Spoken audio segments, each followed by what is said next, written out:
Wind turbines. They're a great source of renewable energy with little or no impact to the environment. At least so we thought. Wind turbines actually have a major impact on the environment, especially for flying animals such as birds and bats. Although they do not create pollution such as we think of with coal plants and oil refineries, they still have a major impact on the mortality rates and habitat of these birds and bats. This is something we talk about a lot in environmental conservation biology. We talk about how green energy is not always what it seems. Direct impact on birds includes the mortality rates. Farfan and his colleagues used the U.S. statistics between birds and wind turbines to justify their study at the Strait of Gibraltar in southern Spain.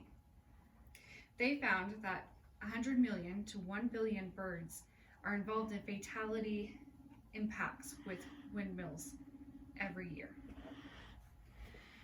They also found that the number of birds that are involved in fatality events with wind turbines are directly correlated to the number of wind turbines on turbine farms. Indirect impacts are those that affect migration for birds. As you can see here, a lot of the wind turbines also follow the direct paths of migration routes that birds have taken seasonally and yearly for thousands and thousands of years. So the birds have two choices.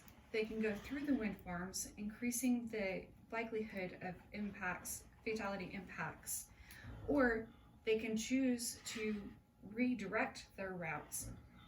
But the problem with that is they may not be able to find food, energy sources, and appropriate shelter, increasing their mortality rates.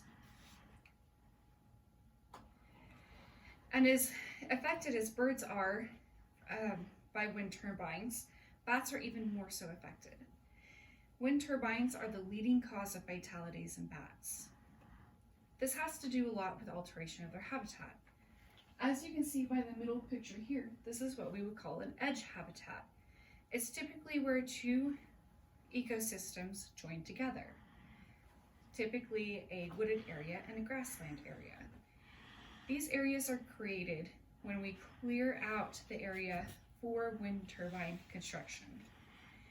This edge habitat increases the number of insects, thus increasing the number of bats within those areas.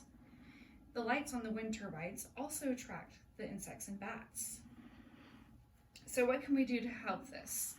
Well, with the birds, we can try to alter the shape and the height of the wind turbines, as well as altering the shape and size of the turbine